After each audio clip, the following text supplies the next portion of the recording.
You might think loving yourself sounds a bit self-indulgent, but when you practice it fully, it puts more responsibility for your life on you, and so relieves the pressure on the people you love.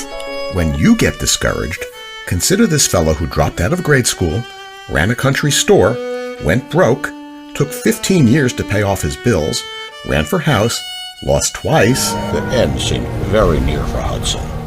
A Canadian Eskimo dog tethered near the shore of Hudson Bay, east of Churchill, Manitoba. I first laid eyes on Lake Superior and the big country around it more than a decade ago. I drowned myself in its pleasures, fishing for trout, hunting for mushrooms, picking berries in its pine-scented air. This book has grown out of the ideas, descriptions, and examples which the author has developed and refined over 15 years of delivering courses about business to students at London Business School and to managers in his capacity as management consultant. Most people know that there are 70 million baby boomers in America today.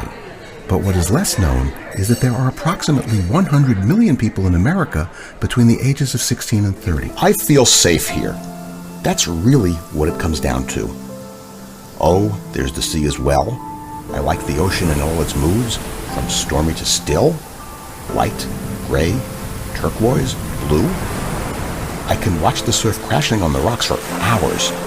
Raoul thrust out his hand to stop me in the doorway.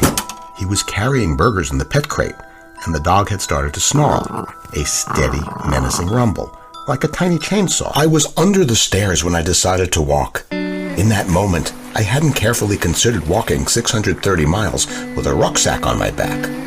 I hadn't thought about how I could afford to do it, or that I'd be wild camping for nearly 100 nights, or what I'd do afterwards. Horizons began to widen in early February. They always do. It is something about the lifting light in the sky.